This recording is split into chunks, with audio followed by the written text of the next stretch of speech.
always, very happy to be here in Brussels to be able to discuss with leaders of the European Union and fellow leaders from the Western Balkans about how we can move our region forward in what is a fundamental perspective of the countries of the Western Balkans and the European Union.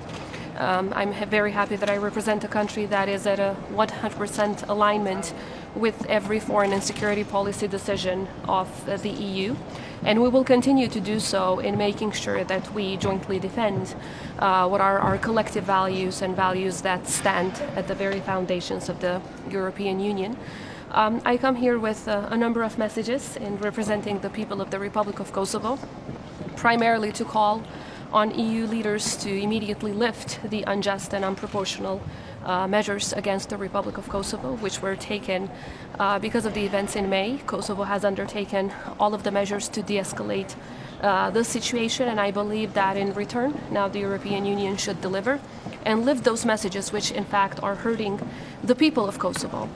Because we're talking about projects that have to deal with drinking water, waste management projects that directly affect their lives. And I'm talking about all of our citizens, no matter their ethnicity. Secondly, of course, this summit is taking place at a time of great turmoils around the world. Therefore, peace and security, we believe, is fundamental in order for us to move on in discussing about growth, discussing about prosperity, and discussing about enlargement. Kosovo has been a victim of an act of aggression on the 24th of September of this year, where Serbia organized, orchestrated, and financed an attack against the Republic of Kosovo.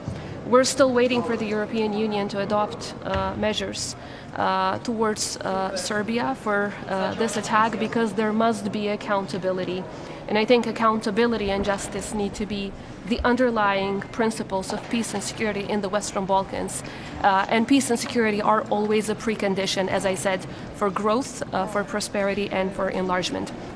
Finally, it's about time that Kosovo's European future is unlocked. Kosovo remains the only country out of the 6 Western Balkan countries without a candidate status. We've applied about a year ago, and it's about time that we move on with this process because we've already made great strides when it comes to not just meeting European criteria, but also reforms in rule of law and democracy, economy, and so on and so forth. And we're ready to do more.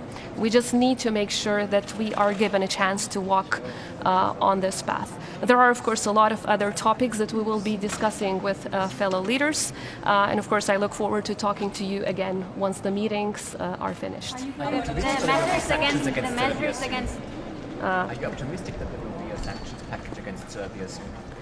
So I'm not optimistic that anything would be adopted in the Council because, as you know, there are member states that would be blocking that. However, I think the Commission has a lot of potential to adopt such measures because the results of the investigation already show that this was state-sponsored terrorism. This was not a bunch of guys that took the arms that were produced in the factories, army factories of Serbia, but this was orchestrated, organized, and carried out by the state institutions of Serbia. And they are already given a lot of political support to these terrorists. So you can imagine if these weapons ended up in the hands of those terrorists, you know, on the 24th of September, they were used in Kosovo.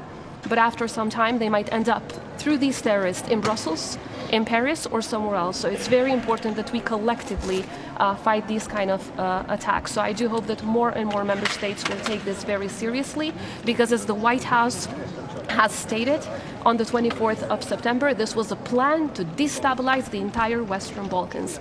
Deterrence and prevention is key in this respect. You've been repeating this message of measures against Serbia because of that incident. I remember in Granada now as well. Do you feel like you're getting through, they are even listening and considering your cause?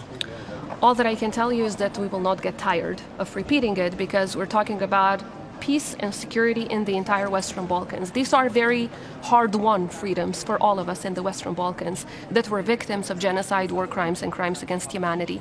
We need to make sure that we defend and preserve these values, and we have to do that collectively with our European partners. Many of them have invested so much so that we can live in peace and stability. So this is about defending our collective success. It's not just about Kosovo. So we will continue to work with them for as long as it takes in order to make sure that we prevent and deter Serbia from attacking again. When I'm talking about measures, I want to be clear, I'm not talking about punishing. I'm talking about deterrence.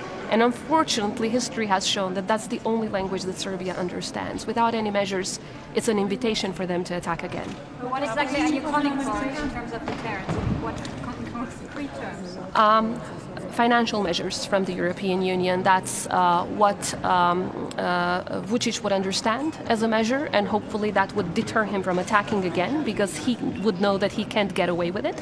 And secondly, when it comes to NATO, we're of course working very closely with NATO to continue to strengthen the security of the border between Kosovo and Serbia, so that there would be no arms smuggling any longer, and there would be no terrorists coming in with the little green men uniforms and with their armed vehicles, through which they've endangered not just the lives of our citizens and our men and women in uniform, but also they've endangered KFOR and ULEX staff. What does it mean for the normalization process, and what does it mean for the future of Kosovo in the Kosovo is absolutely committed to the normalization process with Serbia, which is why on the 26th of October, Kosovo has offered to sign the agreement that was reached in Brussels, the annex that was reached in Ohrid, and all of the subsequent documents. Kosovo is showing all of its commitment as the constructive party in this dialogue process, and I will be, of course, once again today showing the commitment of the Republic of Kosovo for a full, swift and unconditional implementation of the Brussels agreement and the Ohrid annex. However, as in any other dialogue process, this is a two-to-tango process. We also expect that the European Union will have a number of asks from Serbia as well, because the agreement is very clear. It requires, of course, Serbia also to implement a number of articles, primarily Article 4 of that agreement, which requires them to stop blocking Kosovo's membership in any international organization. So, of course, we're not running away from our obligations. We are fully committed to it, but it's a two-way street, so the other party needs to implement as well. Of course, that agreement, the Brussels agreement, also includes implementing all previous agreements. As you know, on the 21st of October, the special envoys have proposed a draft statute for Serb majority municipalities. Now that draft statute needs to go to Kosovo's constitutional court to check compliance with Kosovo's constitution. And of course, if it is in compliance with Kosovo's constitution, if it does not create a new layer of governance, if it does not put any dangers forward for a future Republika Srpska, of course, it will be implemented. And of course, those who have drafted it believe that it does not create any of these, but the Constitutional Court of Kosovo is the only body that can give that confirmation. Ky summit është duke ndodhur në një kohë të vështirë për Evropën dhe për gjithë botën, për shkak të një numri konfliktesh që po ndodhin anë kënd botës, dhe natyrisht që edhe vëmendja e partnerëve tonë në Evropë e Gjetiu është tek të gjitha këto konflikte, por besoj që pikrisht këto sfida me të cilat po ballafaqohet bota na dëshmojnë sërish se sa e rëndësishme është paqja dhe siguria në Ballkanin Perëndimor. Për fat të keq, akoma Serbia udhëhiqet nga njerëz të cilët dëshirojnë ta kthejnë prapa rajonin tonë në vitet e 90-ta. Ne nuk duhet ta lejojmë një mentalitet dhe një logjik e tillë të triumfoj. Prandaj po punojmë me partnerët tonë në Bashkimin Evropian në mënyrë që të rritet siguria në Kosovë dhe sidomos në aspekti i sigurisë rreth kufirit me Serbinë, dhe e dyta që të hiqen masat ndaj Kosovës, është domosdoshme që të ketë masa ndaj Serbisë për aktin e agresionit që është kryer me 24 shtator. Për fat të keq, deri tani nuk ka pasur ndonjë veprim, dhe nëse vazhdohet pas një veprim ose mas në raport me Serbinë, Serbia do ta marrë këtë si një lloj nxitje. Të gjitha informatat që ne i kemi është që Serbia po planifikon sulme të reja. Unë do t'i informoj sot të gjithë liderët evropian për informatat që institucionet tona të sigurisë së bashku me partnerët i kanë mbledhur në këtë drejtim, sepse këto janë alarme të cilat të gjithë ne së bashku duhet i marrim shumë seriozisht dhe të veprojmë si preventiv në mënyrë që Serbia mos të lejohet më ta destabilizojë rajonin tonë. Faleminderit shumë. Thank you all. Thank you.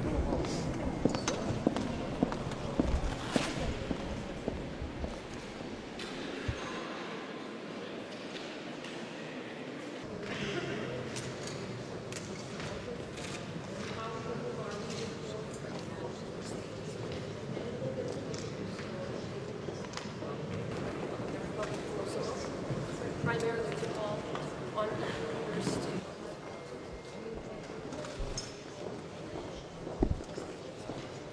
how we can move our region forward in what is to immediately lift the unjust and unproportional measures against the summit is taking place at a time of great turmoils around the world. We're still waiting for the European Union to adopt measures.